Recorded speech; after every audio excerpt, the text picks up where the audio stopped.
So, what's different about Sri Aurobindo's yoga from all the other yogas is summed up in the title of the talk, where Sri Aurobindo says that all life is yoga. So, yoga is a 24/7 process. We always think that yoga is done on the mat, or it's done while you're meditating, or when you go to the samadhi. But Sri Aurobindo says your whole life is the field of yoga. And we'll go deeper into what he means through the talk. But in a nutshell, if you were given a flower to offer at the samadhi, how would you treat that flower? Suppose you were entering the samadhi and somebody gave you a flower, offer it to the samadhi. How will you hold that flower? How will you handle it? With a lot of care, right? You'll offer it with a lot of love. Just think that any work you do is given to you by an invisible hand as a flower to offer at the samadhi. Then how will you do the work? Suppose folding a bed sheet, talking to a person, every act is a flower given to you by life that go offer it to the samadhi. And the samadhi is not restricted to a place. That's where we go wrong. The samadhi is really everywhere. So I'll share, this was shown to me very beautifully once. Once I was abroad. I rarely go abroad because I love India very much. If I have to travel, I'll travel in India. But once I was abroad and I had read Sri Aurobindo, but I never really thought about it, that every country has a soul of its own. Like India has a soul of spirituality and all that, and the West has a spirit which is more material. So somehow the first few days when I was in the West, I just couldn't connect with Mother. It was a very happy environment. I was with people I loved, everything. But for some reason, however hard I tried, I just couldn't connect. Now we know that if we can't connect, that's reason enough to get depressed. At least for me it is. So I was feeling very, very low for no reason at all. And then one day we went to London and we took a bed and breakfast place, and I was given a bed where the lady owning the house said it's a new bedding. And my friend said, oh, so there's a superstition that if you sleep on a new bedding, whatever dream you get is true. So I didn't think much about it, but I went to sleep. And that night I had a dream that I'm roaming through the streets, maybe I don't know in which land, but there were lots of trees, and a voice is telling me that whichever lane you go into, it will lead you to the samadhi. And I woke up feeling a huge connection, and rest of my trip was beautiful. So maybe it was life's way of showing me that everything is the samadhi. Whichever, I remember those words so clearly, whichever lane you go into, it will lead you to the samadhi. So wherever we walk, if we have that inner connect, it leads you to the samadhi. And maybe this whole process of not being able to connect in the first few days, etc., was to give me this experience, to really tell me that whichever way you turn, everything is God. Everything somewhere or the other is a hidden samadhi. So that's what Mother also says. Now let's hear it in her words.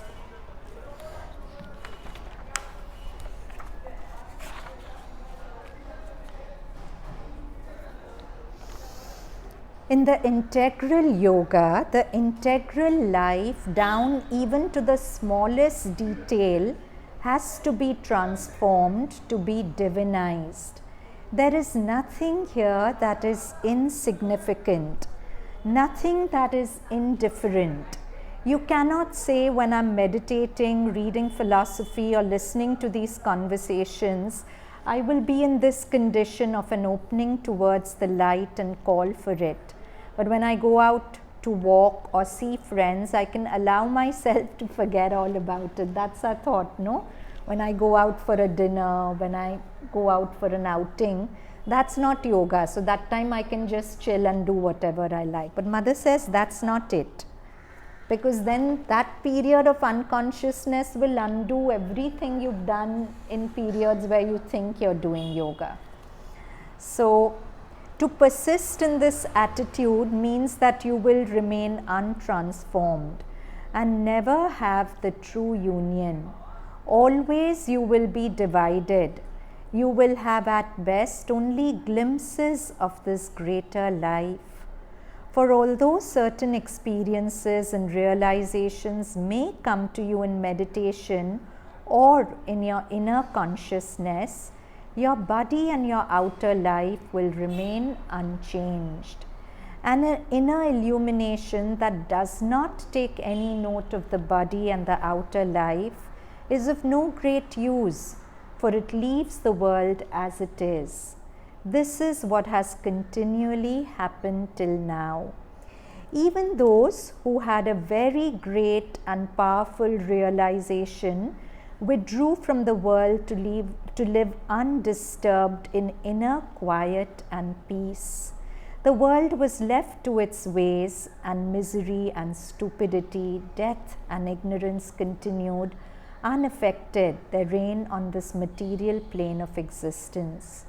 For those who thus withdrew, it may be pleasant to escape from this turmoil, to run away from the difficulty, and to find for themselves a happy condition elsewhere. But they leave the world and life uncorrected and untransformed, and their own outer consciousness too they leave unchanged, and their bodies as regenerate as ever.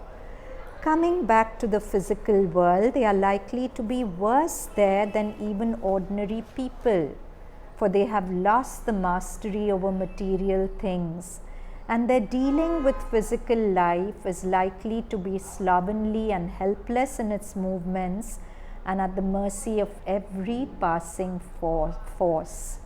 An ideal of this kind may be good for those who want it, but it's not our yoga. What is not Mother's yoga?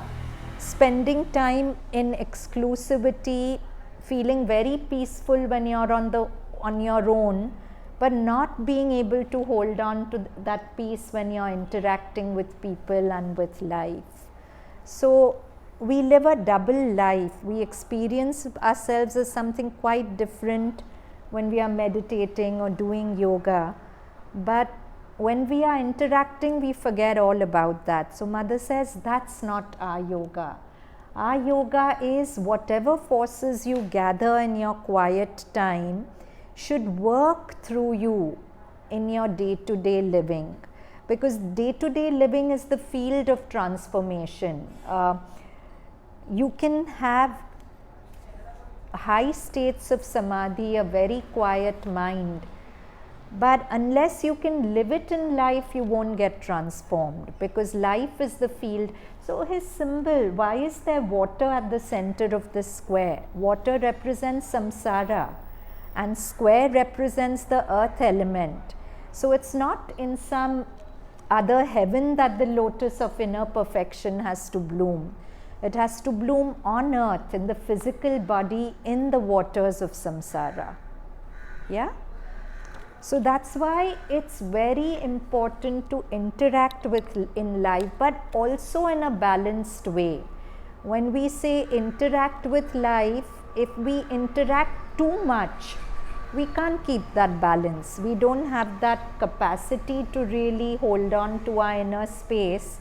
If we are socializing every night or whatever, it can be in moderate amounts.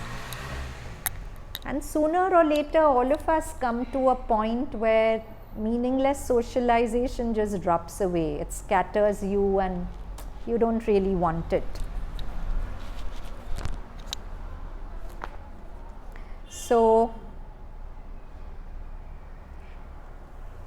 unless your consciousness changes its dimension, it will remain just what it is, with the superficial vision, and all the profundities will escape you. So Mother's saying, let me give you a context to this passage. She's talking about a term she often uses, reversal of consciousness. Now, many of you might have read it in her writings. So she says the way we are living right now, we are living completely from the ego. There's not one thing in our life which is somewhere or the other not coming from your sense of I. And ego is separation. So you feel you are here and the world is outside, and you're trying to assess the world from the standpoint that you are. But she says reversal of consciousness is when the true consciousness comes forward and you don't feel you're outside everything and seeing it, but you reclaim your true source consciousness which is inside everything. Like the state which Mother and all the great sages constantly lived in. If you went to Mother, she would be inside you. So she would instantly know what you're feeling, what you're thinking, because you weren't an outsider to her consciousness, you were in her consciousness. So she says when this reversal of consciousness happens, you will experience that everything is inside you. Not clear? Not clear? I can be more clear if it's not clear. Adya, not clear? Okay. So we do know, at least theoretically we know that the divine is in everything, right? He's in the floor, he's in everything. Theoretically, we also know that we are the divine. So in some part of us, if we are the divine and divine is in everything, we are in everything. But there's a wall between that superconscious self of ours, which is conscious of its cosmic existence, and our surface consciousness. There's a barrier. Just the way you don't know everything that's happening in your subconscious, right? Because it's below your waking band frequencies. So also you don't know what your existence is in the superconscious, which is frequencies above your conscious waking state. Now, when you become conscious in the superconscious, you'll know what you know in the superconscious, which is that you're not just this, that you are everything, that you are in everything, that all is one. And if you are in everything, you're inside everything, you're not observing things from the outside. Clear? At least theoretically. So this is what Mother calls a reversal of consciousness. After that reversal of consciousness, We can't, normally in our current state we are saying I, me, mine, everything is with reference to myself. But once this reversal of consciousness occurs, one will feel foolish to say I. So this is so apparent in the life of Bhagwan Ramana Maharishi. We all know that when he was a very little boy, early teens, he suddenly got curious about death, and he didn't ask a doctor or anyone about it. He said, I'll go into death myself. So he lay down on bed and he held his breath, and he consciously allowed himself to go into death. But he felt that even when the body was dying, who he essentially was so present and so alive. So then he came back to his body, and after that he was convinced that he wasn't this body. He couldn't be this body, because even when this body wasn't there, what he essentially was so alive, so radiant, so beautiful. So after that, he could not refer to himself as I.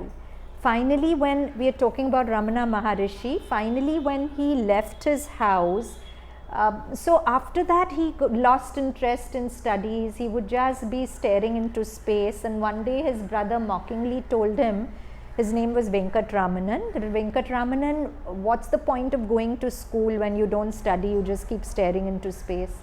So little Ramana thought, that's true, school will never really give me the truth about anything. So if I want to find the truth, I have to leave. So he wrote a letter saying this. He never called himself I after that. He couldn't. He had experienced this reversal of consciousness in its full glory. So he just left a letter saying, this has left home in search of his father. No effort need to be spent looking for this one. So after that, he didn't even sign Ramana. He couldn't, because his name was meaningless, and he was a little boy, maybe 15, 16 years old. So that was a complete reversal of consciousness, when you can no longer at all identify yourself as you. So that's what Mother's talking about here. Unless your consciousness changes its dimension, it will remain just what it is, with the superficial vision of things, and all the profundities will escape you. After this inner opening and this identification with the presence in the psychic center, you see things from within outwards, and the outer existence becomes an expression more or less deformed of what you see within. You are aware of the inner existence of beings and their form. Their outer existence is only a more or less deformed expression of this inner truth. So after that, normally whatever we see on the outside, we judge it and we think that person is what we are judging it. But when this reversal of consciousness occurs, the outer shell will become inconsequential for you, because you will be inside beings and you will be able to sense what they are inside. So Mother said, we did this I think last talk or talk before last, that sometimes a very, very well developed psychic being could be inhabiting a completely stupid outer consciousness. Like you can be very stupid on the outside and people will judge you for that, but you have a very, very beautiful, fully blossomed inner psychic being. So when you have this reversal of consciousness, the outer form and judgments of the outer form won't hold much relevance. You'll know the inner truth of things.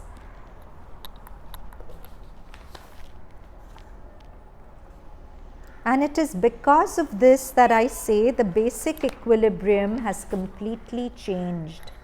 Instead of being outside the world and seeing it as something outside you, you are inside the world and see outer forms expressing in a more or less clumsy fashion what is within. which for you is the truth.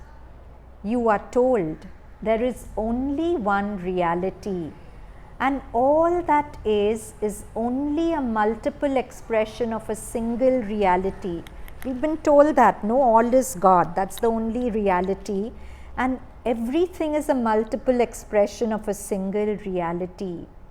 Therefore, all the divine manifestations, all the forms it has taken in course of time, all the names which men have given it, are only manifestations, forms and names of one sole, unique Godhead. Now Savitri, page 542. This is the appearance in our mortal front. A greater truth of being lies behind. So this, what we see, is the appearance in our mortal front. A greater truth of being lies behind. Our consciousness is cosmic and immense. Exactly what I was saying. The real you, the real me, is a cosmic consciousness, not this individual consciousness, but we don't know it. Our consciousness is cosmic and immense, but only when we break through matter's wall, in that spiritual vastness can we stand, where we can live the masters of our world, and mind is only a means and body a tool. For above the birth of body and of thoughts, our spirit's truth lives in the naked self, and from that height, unbound, surveys the world. So beautiful, no? Exactly what we said. Mother's words, Sri Aurobindo tells us that a true community, what he calls a gnostic supramental community, can exist only on the basis of the inner realization of each of its members, each one realizing his real concrete unity and identity with all the other members of the community. So Gnostic is a word Sri Aurobindo uses often. Gnostic is the evolved, the supramentalized, the wisdom species. So a Gnostic community will be a community where every member will have this reversal of consciousness, where every member will feel himself in each other. And there's that beautiful line in Savitri, identities reconciling wisdom gave a rich security to difference. You understand? Because I won't feel jealous of Adya, because deep down I know I'm one with her, I'm identified with her. So identities reconciling wisdom gave a rich security to difference. She may be different from me in form, but the difference doesn't threaten me. Normally our differences with each other threaten us, no? Because that person may be opposing me, I may be competing with that person may be different from me in terms of more capable, less capable, and there's constant comparison. But once I have this reversal of consciousness, I know that I'm not different from that person, that I am achieving more in that body in this moment. Tomorrow I may achieve more in this body, but it's the same me achieving in different bodies. So it's such a beautiful line. Identities reconciling wisdom gave a rich security to difference.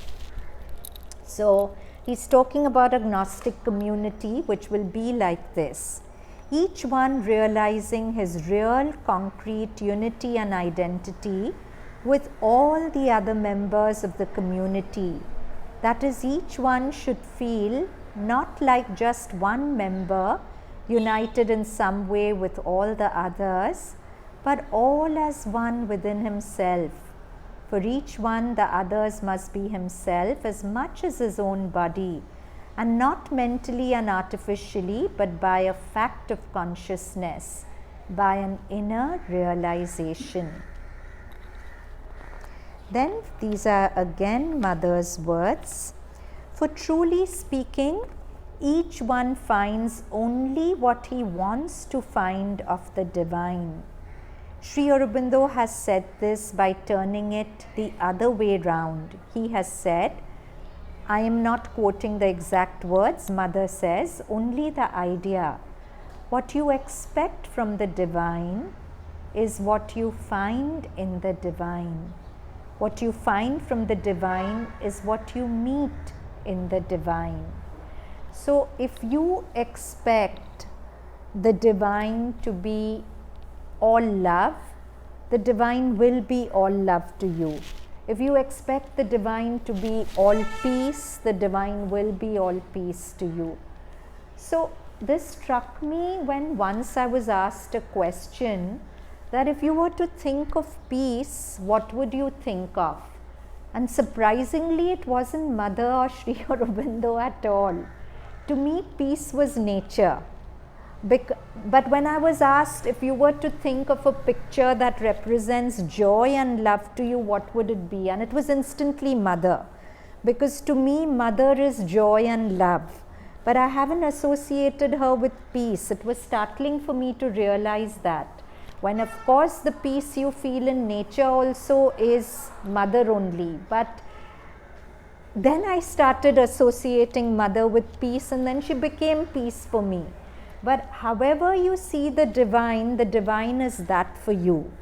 That's what he's saying, and it's a very important observation.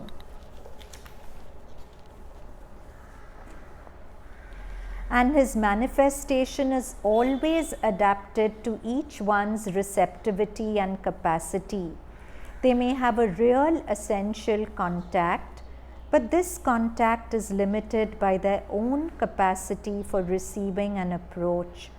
It is only if you're able to go out of all limits that you can meet the total divine as he totally is.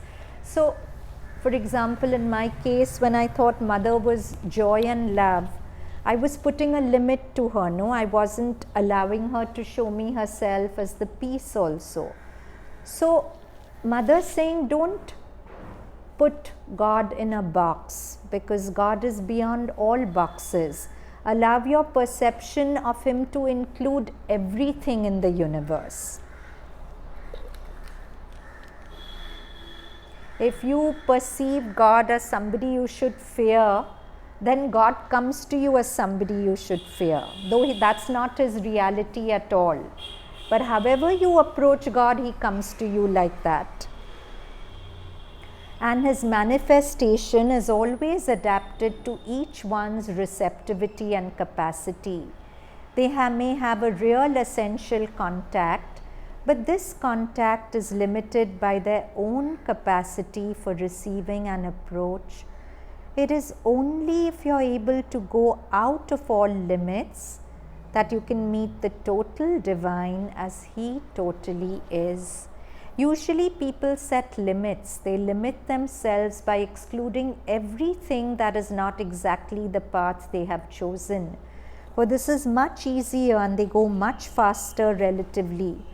But if instead of following one road, you go forward in a sort of movement which would be called spherical, where everything is included, which means it's a movement of bhakti also, it's a movement of jnana also, it's a movement of karma also. It's not just in integral yoga, the movement doesn't have to be linear, one pointed. It has to be spherical, it has to include everything.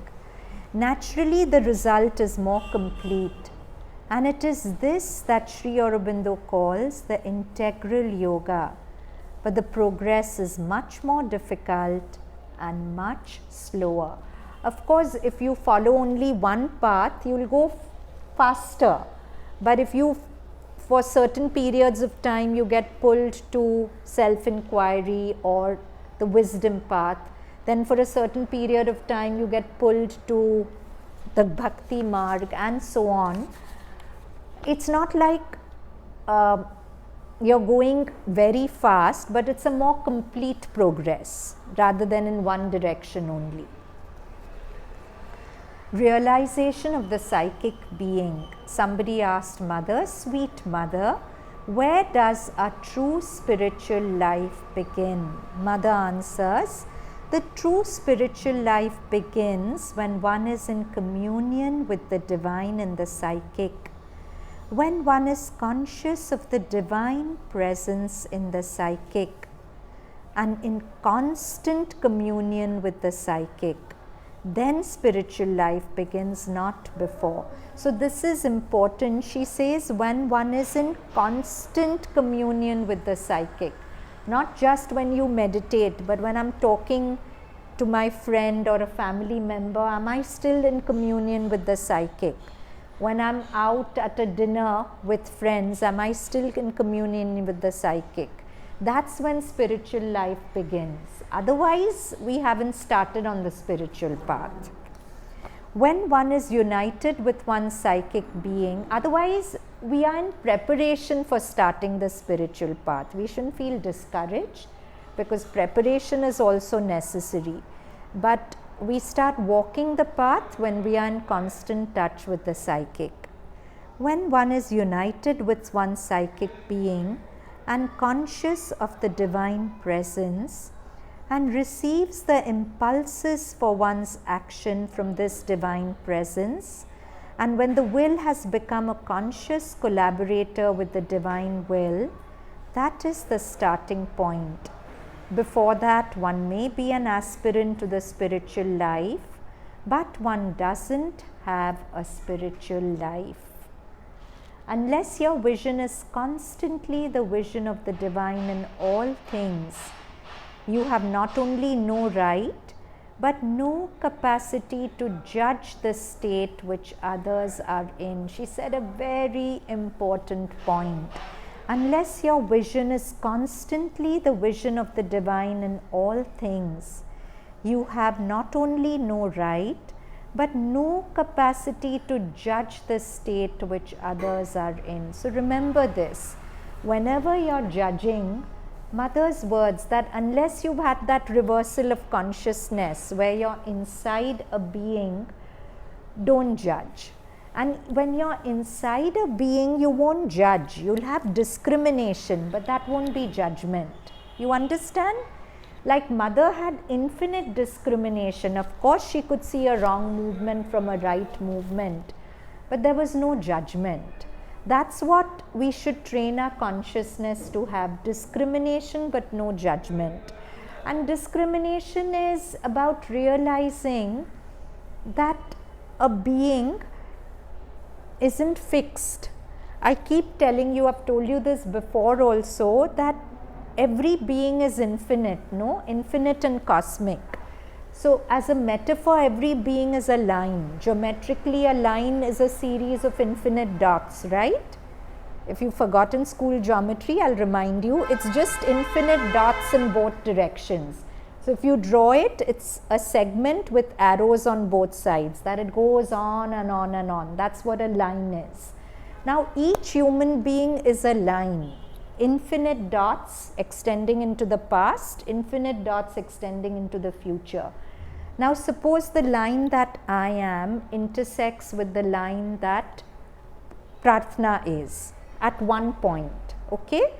Now I will judge Prarthana for the dot that she is at the point where the dot that I am meets her. But I don't have the vision to see the infinite dots Prarthana is in the past, the infinite dots she is in the future. So I am judging the moment that Prarthana is. And that can't be the truth of Prarthana, no? So discernment is about, okay, in this moment, if I want to also judge, I call it Prarthana moment. I don't call it Prarthana. This Prarthana moment is in a direction of light or it's in a direction of darkness. I have a discrimination to see that. But I'm open to the knowing that the next time I intersect Prarthana, that Prarthana moment could be completely different. Because Prarthana is changing all the time, I'm changing all the time. So that moment of intersection won't be my ultimate judgment about Prarthana.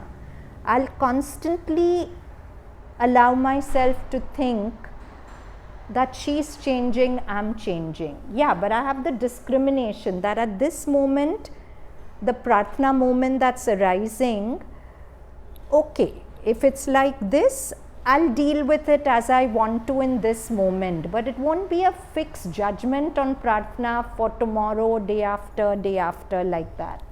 Yeah? Yeah? So, but when we say that everything is divine, and when we are talking about what you just said, the thought, so even if you see it's a negative movement, even that negative movement we will take as divinity only. It's a negative movement. It is, ultimately everything is divine, but in the Leela of God, there are certain movements which are moving towards light and evolution, and certain movements which are moving away from light or away from evolution. So in the Leela, we have to have the discrimination to see which movements of the divine are consciously fulfilling his evolutionary will and which are not. And those movements which are not fulfilling the divine's evolutionary will, it's sensible and common sense for me not to get swept away by them.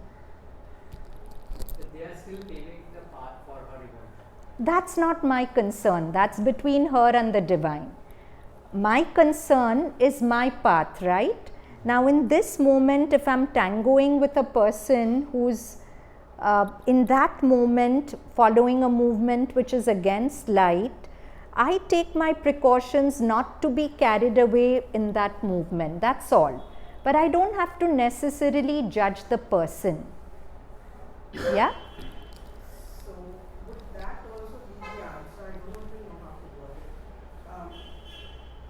I know a couple of people who are, oh, we are like this only. I can't change at this age. Yeah, so don't let them. Don't let them. That, what you said just now would be the answer to that as well. I would say that people who says I'm like this only and I can't change, leave them. Why do you want to change them? It's up to mother to change them, no? Why is it our business to change anyone? Our business is to change ourselves. Yeah. No, I didn't get your question. That's what I'm saying. I'm wondering. So think about it. I think what she means that you can't judge that person Huh? because like you don't know the past. You're saying that they are saying I can't change, but I'm saying they are changing constantly. Is that your question? Yeah, I know. But that is again forming a judgment. Yeah, That is yeah. again forming a Yeah. judgment. Be swept away by whatever they are saying, okay, I'm like this would be. Yeah, that's between them and I mother. was asking that would be the answer to my Yeah, don't judge. That's what he's saying. They may say that I won't change, but of course they are changing all the time. Nobody doesn't change. Challenge them not to change. They can't. Okay.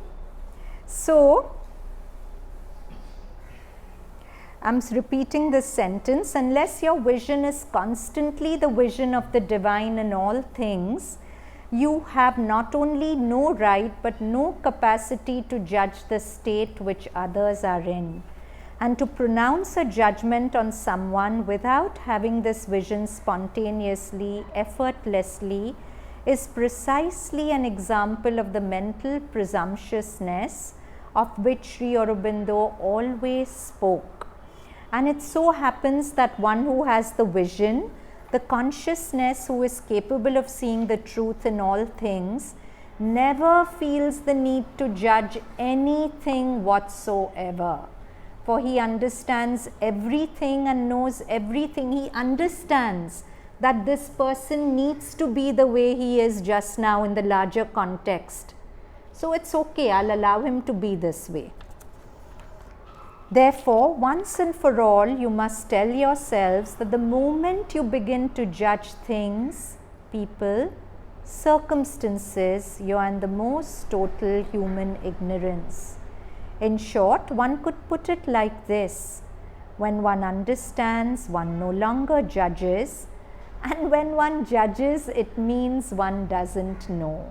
Beautiful, no? So beautiful. I'm repeating this sentence. In short, one could put it like this: when one understands, one no longer judges. And when one judges, it means that one doesn't know.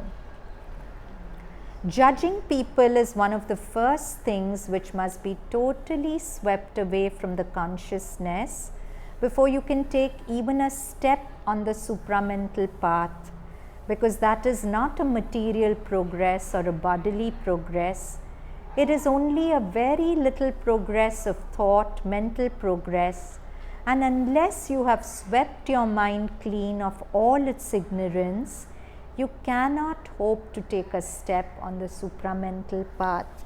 So, how is this part of our title, All Life is Yoga? Because the moment you judge somebody, you're forgetting the one Sri Aurobindo said this again and again, and last class also was this. He says, the one central liberating principle in my yoga is to constantly remember that all is the divine, all is in the divine, and there is nothing but the divine. So, moment I've judged somebody, I've forgotten that, no? Because if I remembered that the person was God for his own purposes, exhibiting this quality or this behavior, then I wouldn't judge, right? So, whenever I'm judging, I'm out of the space of yoga.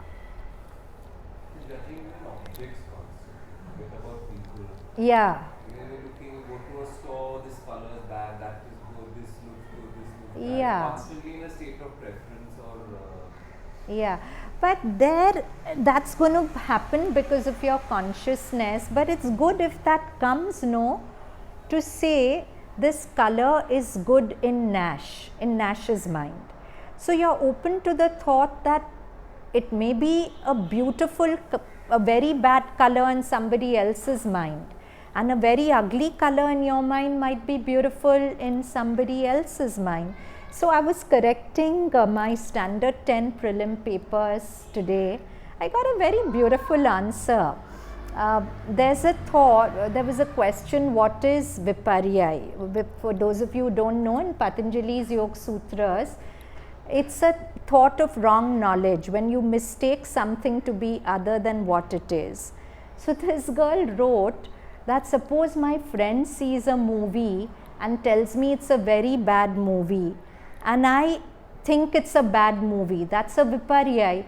Because if I had seen the movie, in my mind it may be a good movie. Na?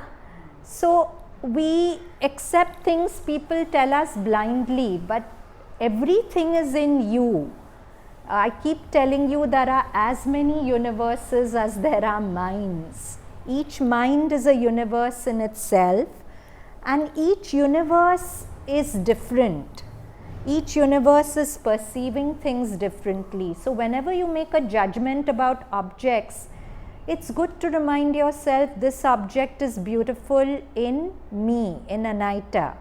This object is ugly, that other object is ugly in me. It's not universally ugly or beautiful. That's where we get caught in ignorance.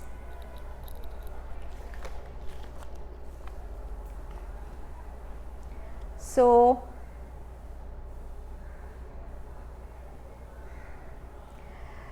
the feeling of, further Mother says, the feeling of superiority and inferiority completely disappears. It is replaced by something else which is of a very different nature, a sort of capacity for filtering appearances, penetrating behind masks, shifting the point of view. So beautiful. So when this reversal of consciousness happens and you're seeing things from inside, the feeling of superiority and inferiority completely disappears. It's replaced by something else which is a very different nature. a capacity to filter appearances. You know what it is to filter a liquid? So you have a beaker with muddy water, so it looks muddy. But if you filter it, you'll get mud on your filter paper and the clear liquid below. So you are able to filter the appearance of the muddy water to see the clear liquid behind. You see what's really inside the person. And when you see what's really inside the person, there's understanding. And when there's understanding, there's no judgment. And these are not words. It is altogether true that everything changes its appearance totally. That life and things are completely different from what they appear to be. All this contact, this ordinary perception of the world loses its reality completely. This is what appears unreal, fantastic, illusory, non-existent. There is something very material, very concrete, very physical, which becomes the reality of the being and which has nothing in common with the ordinary way of seeing. When one has this perception, the perception of the work of the divine force, of the movement being worked out behind the appearance, in the appearance, through the appearance, one begins to be ready to live something truer than the ordinary human falsehood, but not before. So long as your mind is real for you, your way of thinking something true for you, real, concrete, it proves that you're not there. You must first pass through to the other side. Afterwards, you will be able to understand what I'm telling you. Pass through to the other side. It is not true that one can understand little by little. It is not like that. This kind of progress is different. What is more true is that one is shut up in a shell, and inside it something is happening, like a chick in the egg. So what mother is saying, this reversal of consciousness, she explains with a beautiful metaphor. There's an egg in which the chick is there.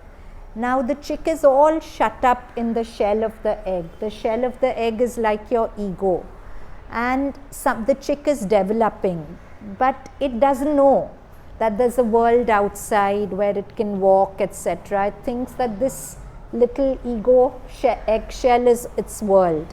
And then suddenly one moment the shell breaks and it comes out. So that is the reversal of consciousness that mother is talking about. It is getting ready in there, the chick in the egg. It is there, one doesn't see it. Something is happening in the shell, but outside one sees nothing. And it is only when all is ready and there comes the capacity to pierce the shell and to be born into the light of day. And so long as one is there inside, one is in the falsehood. So long as you're living in the shell of your ego, me, mine, one is living in falsehood. And only on the day when the divine grace can break the shell and come out into the light is one free. So now this is a beautiful passage from Sri Aurobindo's Savitri, page 537. If thou wouldst a little loosen the vast chain, draw back from the world that the idea has made, thy mind's selection from the infinite. So what you're seeing somewhere in Savitri, Sri Aurobindo writes that the mind, what it sees is, it takes a bit of the sky, a sky strip, and thinks it's the whole sky.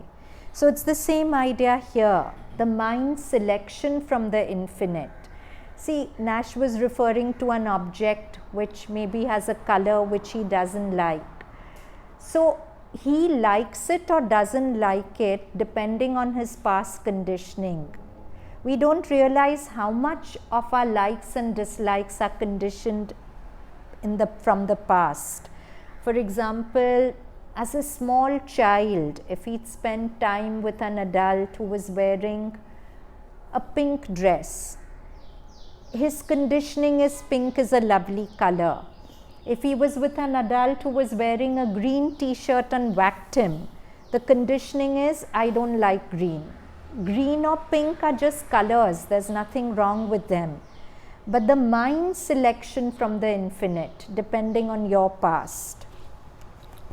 So, draw back from the world that the idea has made. Thy mind selection from the infinite. Thy senses gloss on the infinitesimal's dance. Then shalt thou know how the great bondage came. Banish all thought from thee and be God's void. Then shalt thou uncover the unknowable and the superconscient conscious grow on thy tops. Infinity's vision through thy gaze shall pierce. Thou shalt look into the eyes of the unknown, find the hid truth in things seen null and false. So what mother was saying, you won't take appearances very seriously, you'll see the truth hidden in them. Behind things known, discover mysteries rare. Then you'll come to a point where you'll say, I know nothing, because with my mind I cannot know anything. So it's beautiful that one meaning of Vedanta, Vid Anta, Vid is Vidya, knowing, Anta, coming to the end of knowing. Vedanta starts when you come to the end of knowing with your mind. When something in you recognizes that whatever I know with my mind is inaccurate and not true. So behind things known, discover mysteries rare. Thou shalt be one with God's bare reality and the miraculous world He has become, and the diviner miracles still to be, when nature, who is now unconscious God, translucent grows to the eternal's light. Everything, each one of us is unconscious God, and the whole process is about becoming conscious God. Her seeing His sight, her walk His steps of power, and life is filled with a spiritual joy, and matter is the Spirit's willing bride. Consent to be nothing and none. Dissolve time's work. Cast off thy mind. Step back from form and name.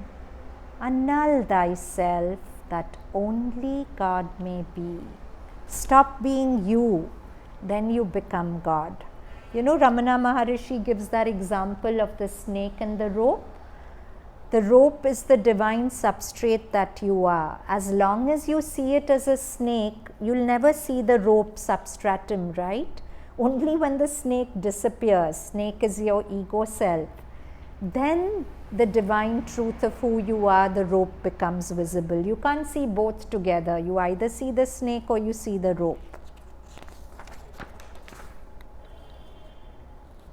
This is beautiful. Mother says, to console you, I may tell you that by the very fact that you live on earth at this time, whether you are conscious of it or not, even whether you want it or not, you are absorbing with the air you breathe this new supramental substance which is now spreading in the earth atmosphere. How wonderful, no?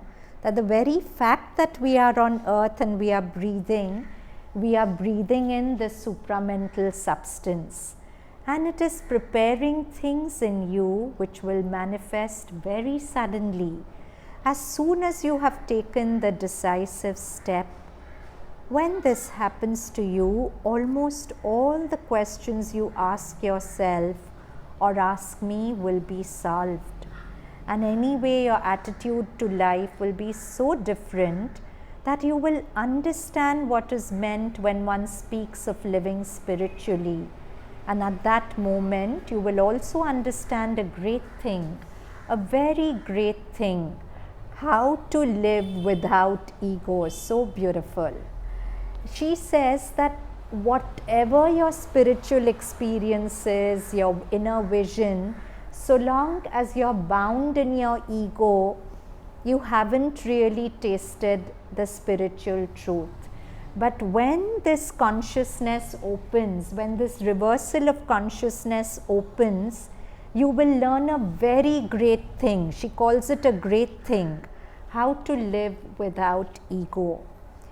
Ego is not just egoism, it's not being arrogant only. Ego is to live with a sense of I, that I exist here separate from the rest. Until then, you cannot understand it. The whole of life is so dependent on the ego that it seems absolutely impossible to live and act except with or by the ego. But after this new birth, you can look at the ego with a smile and say to it, my friend, I don't need you anymore. This is also one of the results which brings you a very decisive sense of liberation. True freedom is freedom from the sense of I. Certainly one may have an aspiration in all domains, Mother says, but the very center of aspiration, so we are speaking of different aspects of all life as yoga. So transcending the ego is one aspect, living without judgments is one aspect. Now she's talking about aspiration. So certainly one may have an aspiration in all the domains, but the very center of aspiration is in the psychic being. Whilst one may pray in all the domains and the prayer belongs to the domain in which one prays, one may make purely material physical prayers, vital prayers, mental prayers, psychic prayers, spiritual prayers, and each one has its special character, its special value. There is a kind of prayer this is important, listen carefully. There is a kind of prayer at once spontaneous and unselfish, which is like a great call, usually not for one's own self personally, but like something that may be called an intercession with the divine. It is extremely powerful. I have had countless instances of things which have been realized almost instantaneously due to prayers of this kind. There's that beautiful line in Savitri, a prayer, a master act, can link man's strength to a transcendent force. A prayer, a master act, a king idea can link man's strength to a transcendent force. So if that prayer, if that's what Mother says, aspirations and prayers can be of many kinds. They can be mental, they can be emotional. But a prayer or an aspiration that comes from deep within you, from the psychic being, it can move mountains. So Mother herself, of course, if Mother aspires, it's going to happen. I've had countless instances of things which have been realized almost instantaneously due to prayers of this kind. It implies a great faith, a great ardor, a great sincerity, and a great simplicity of the heart also, something that does not calculate, does not plan, does not bargain, does not give with the idea of receiving in exchange. For the majority of men give with one hand and hold out the other to get something in exchange. The largest number of prayers are of that sort, but there are other kinds but there are others of the kind I have described, acts of thanksgiving, a kind of canticle, and these are very good. Further, Mother says, if you're in a state of conscious aspiration and very sincere, well, this is very beautiful. I loved it. It's so encouraging. Listen carefully. If you are in a state of conscious aspiration and very sincere, everything around you will be arranged in order to help in your aspiration, whether directly or indirectly. that is either to make you progress, put you in touch with something new, or to eliminate from your nature something that has to disappear. So beautiful. As long as you're in a state of conscious aspiration, everything in your life will be arranged to help you fulfill that aspiration. So everything in your life, even the knocks, are really acts of grace. This is something quite remarkable. If you are truly in a state of intensity of aspiration, there is not a circumstance which does not come to help you to realize this aspiration. So beautiful. I'll repeat it. If you are truly in a state of intensity of aspiration, there is not a circumstance which does not come to help you to realize this aspiration. Everything comes, everything as though there were a perfect and absolute consciousness organizing everything, organizing around you all things. And you yourself in your outer ignorance may not recognize it and may protest at first against the circumstances as they show themselves, may complain, may try to change them. But after a while, when you have become wiser, there is a certain distance between you and the event. Well, you will realize that it was just what you needed to do to make the necessary progress. Do we all realize this? Every circumstance, even the negative ones, even a conflict, if you step back and see, you'll say it was just what was required for you to make progress.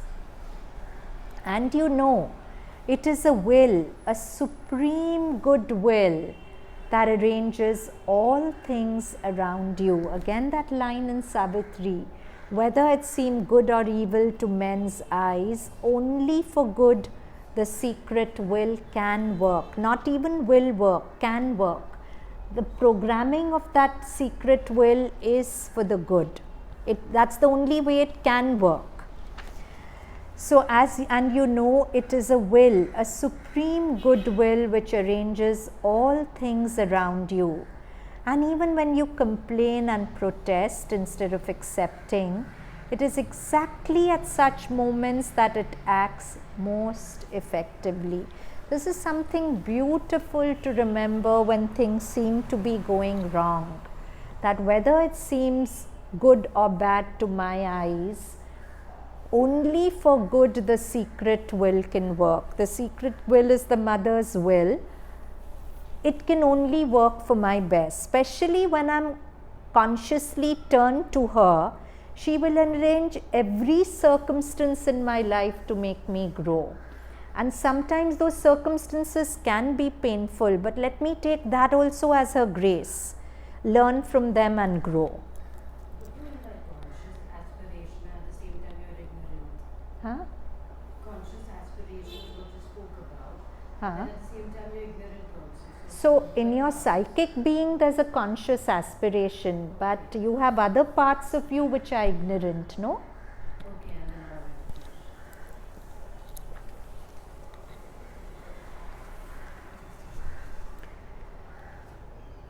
So now this is beautiful. The last two passages are from Sri Aurobindo's Synthesis of Yoga, page 53.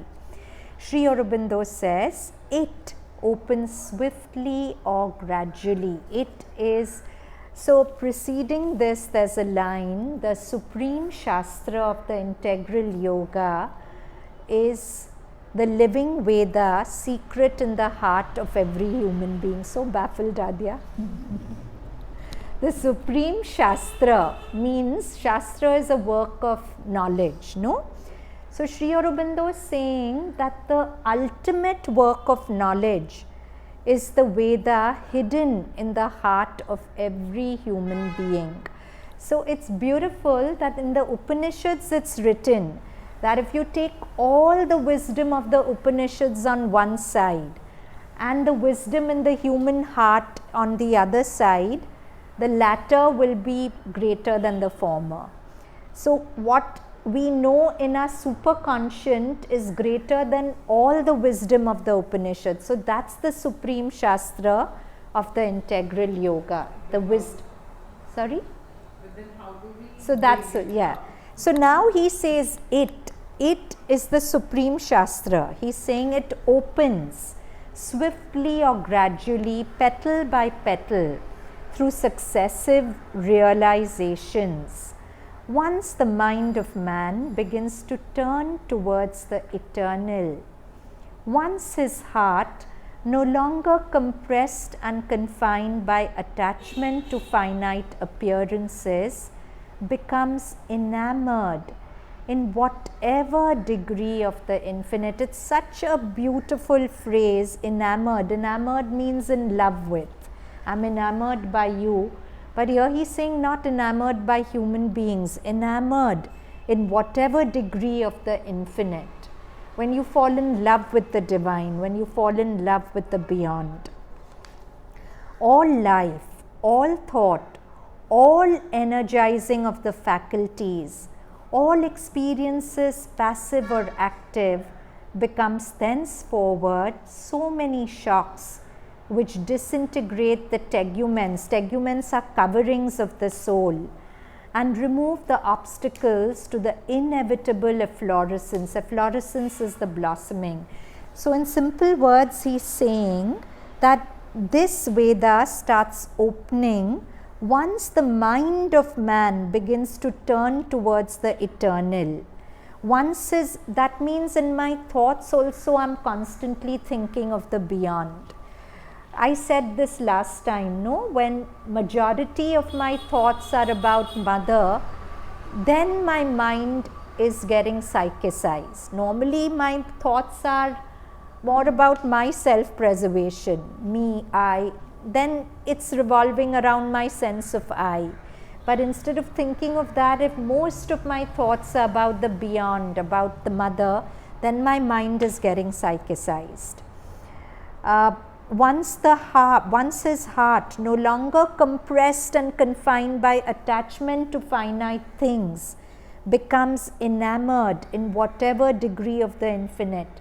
So we did this last time, that the mother says the real freedom is freedom from desire for finite things, and to constantly bring forward what's the truth in your psychic, but I want the mother more than this.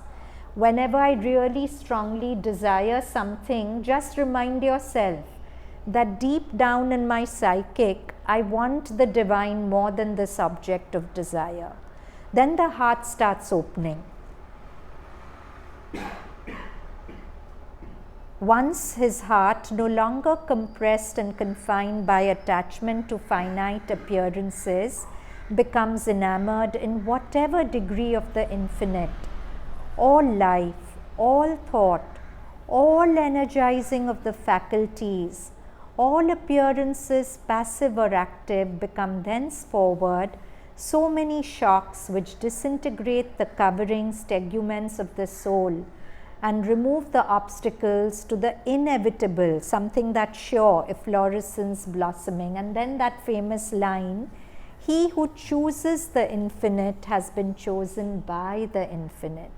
You cannot call to the divine till the divine has first called to you. And if he's called you, whether in this birth or 10 births later, he's going to pull you to him. It's a sure thing. Then this is another passage from Synthesis of Yoga, page 71. Synthesis is a marvelous work, and those of you who have not read it, you must pick it up. Read at least one page a day. It will make sense to you as you read it. It's beautiful.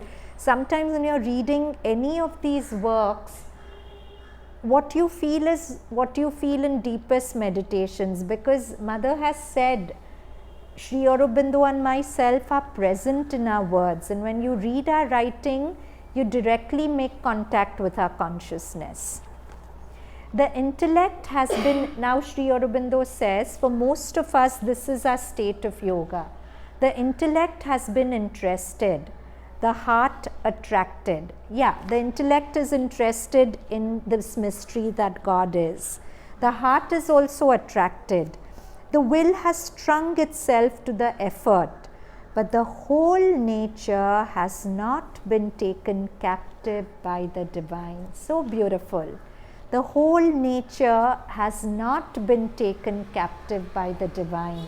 That beautiful book of Janina, A Captive of Her Love, she writes, the book is titled that, Captive of Her Love.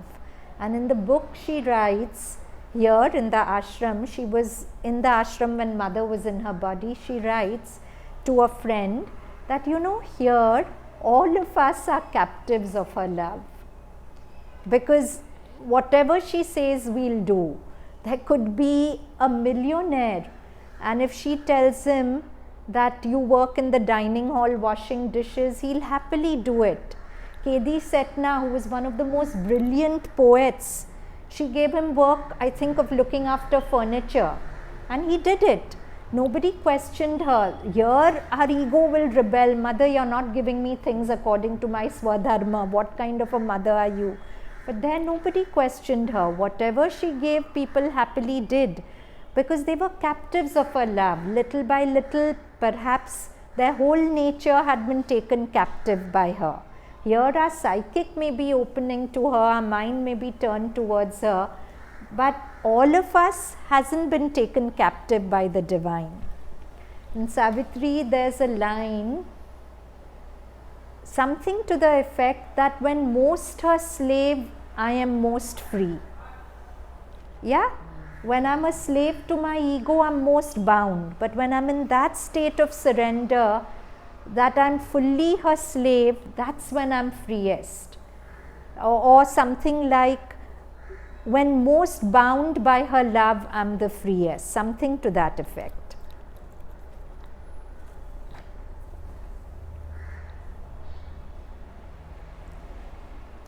But the whole nature has not been taken captive by the divine. It has only acquiesced in the, acquiesced means said yes, in the interest, the attraction or the endeavor, the attempt.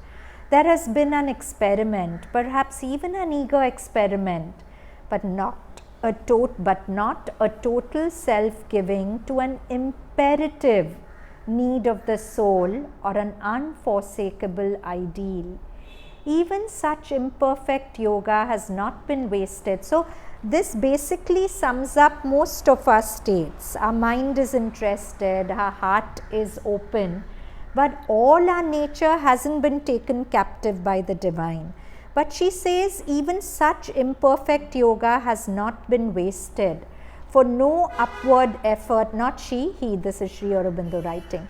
Even such imperfect yoga has not been wasted, for no upward effort is made in vain. Even if it fails in the present or arrives only at some preparatory stage or preliminary realization, it has yet determined the soul's future. It's preparing for a future.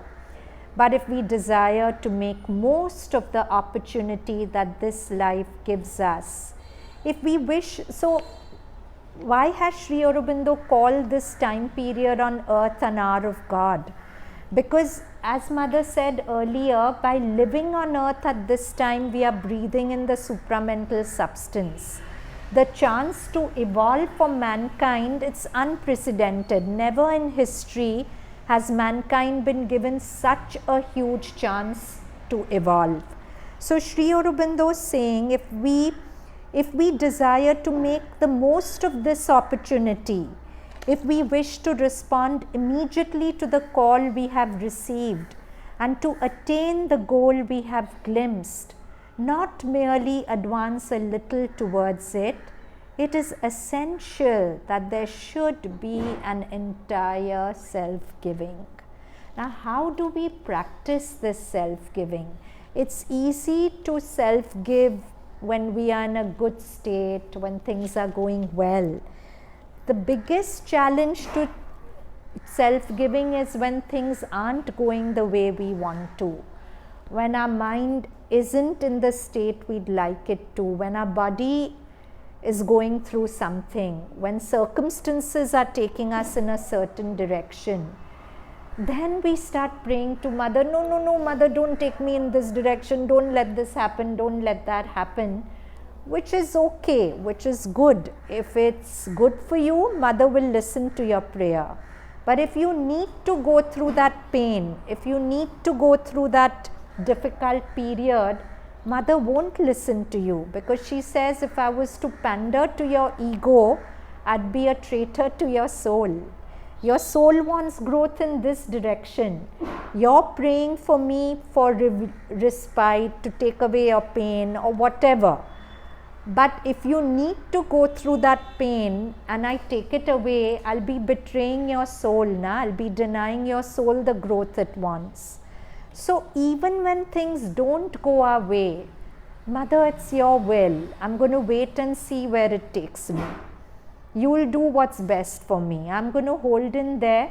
I'm going to try and keep my consciousness as bright and happy as I can. Rest you do, because wherever you take me, it will be to a good place. That's self-giving. Normally our self-giving totally retreats when things don't go our way, no? Then we are fighting tooth and nail for life to go the way we want it to go.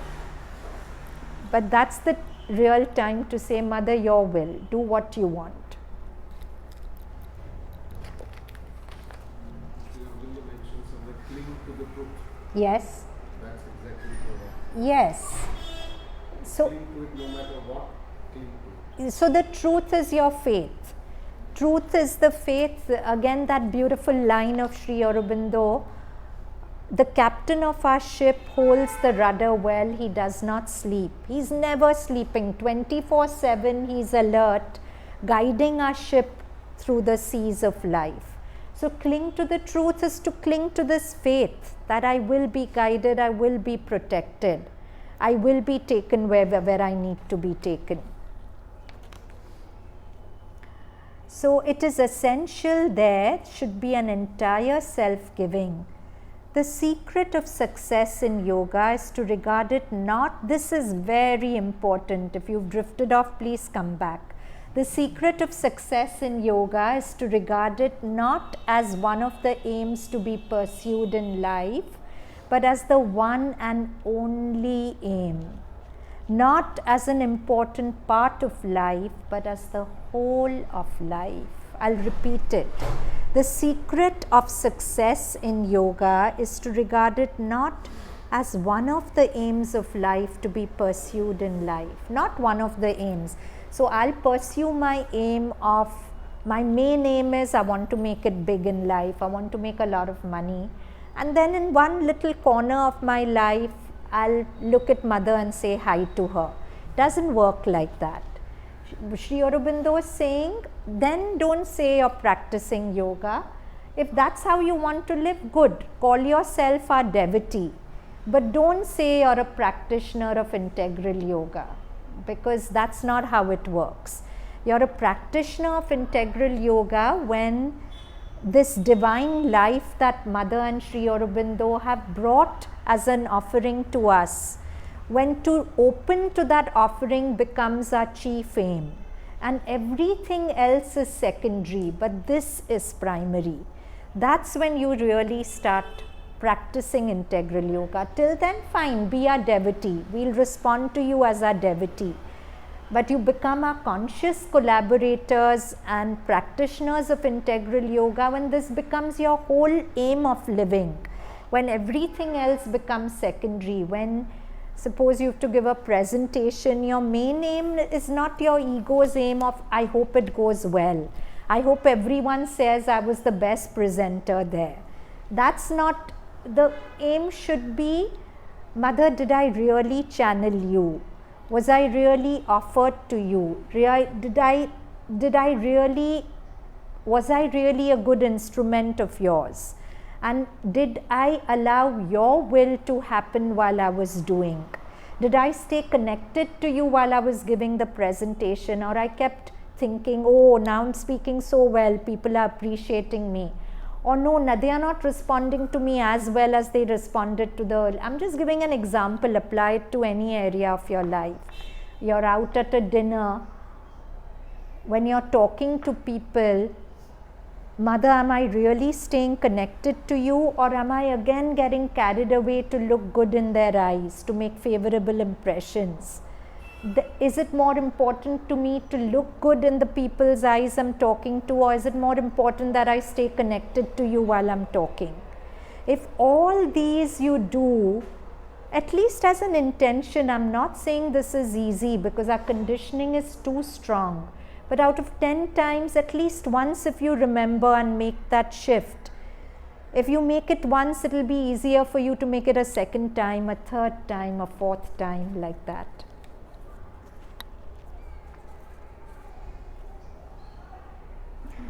So, just shut your eyes and I'll read this last sentence. The secret of success in yoga is to regard it not as one of the aims to be pursued in life, but as the one and only aim, not as an important part of life, but as the whole of life.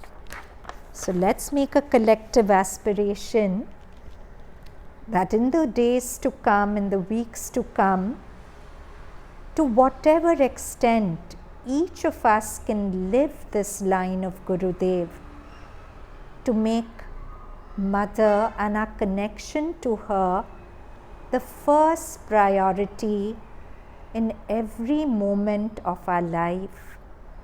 Everything else secondary. Mother primary. Reaching out to her, connecting with her, primary. Surrendering to her will, self-giving to her, primary. The pulls and tugs of the ego, secondary.